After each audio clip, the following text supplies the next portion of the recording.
우리나라가 올해 폴란드와 10조 원 이상의 초대형 무기 수출 계약을 맺었는데요. 이는 한국 방위산업의 쾌거만으로 그치지 않고 원전 수출이라는 또 다른 대박을 이끌어내는 지렛대 역할을 할 것으로 보입니다. 이른바 맞춤형 패키지 전략에 따른 겁니다.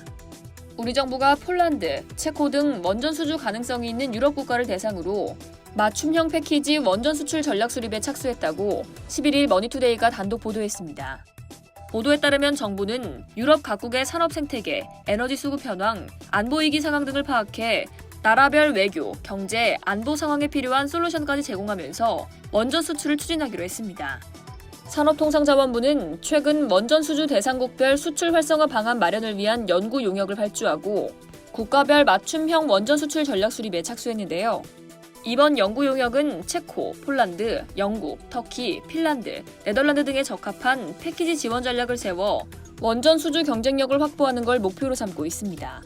통상 원전 수출은 기술력과 가격뿐만 아니라 외교, 방산, 안보, 경제 등과 관련한 다각적 협력 지원 조건이 수반되는 국가적 사업입니다. 실례로 UAE 바라카 원전 사업 수주전 당시 UAE 측은 원전 경비를 위한 파병을 요청했고 우리 정부는 UAE 군사훈련협력단 파병으로 화답, 양국 간 군사협력으로 이어진 바 있습니다. 체코와 폴란드에서도 이런 맞춤형 패키지 전략이 원전 수주를 좌우할 것으로 보입니다.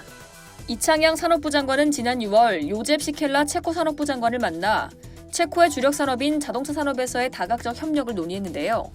이때 한국수력원자력과 두산에너지빌리티 등 우리 원전 기업이 체코 원전 사업 공동 참여를 주요 내용으로 체코 산업계와 MOU를 맺는 한편 현대차도 체코 내 수소 모빌리티 생태계 구축을 위한 다자간 MOU를 체결했습니다.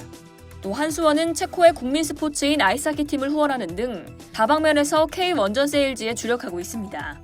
폴란드는 자국 안보 위기에 대처하기 위해 지난 7월 한국의 K2 전차, K9 자주포, FA50 경공격기 등을 대규모로 구매하기로 합의한 뒤 8월 말에서 9월 초 곧바로 정식 계약까지 맺으며 한국과의 협력을 강화하고 있는데요. 이런 양국의 방산 분야 협력이 원전 수주에도 긍정적인 영향을 끼치고 있는 것으로 알려졌습니다. 정부는 현재 원전 수주전이 시작된 체코, 폴란드에 역량을 집중하면서도 새 원전 건설 계획을 발표한 영국, 네덜란드, 핀란드에 대한 전략을 세울 방침입니다.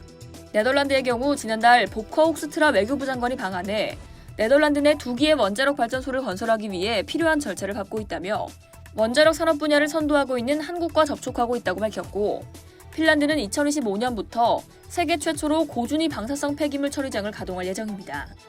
정부 관계자는 국가별 개발 계획과 원자력 규제 현황, 시장 현황, 스왓 분석을 실시하고 산업, 경제, 문화 등 분야별 협력 수요를 조사할 예정이라고 밝혔습니다.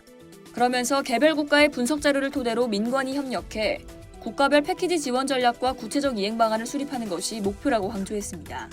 이상 여의도TV였습니다.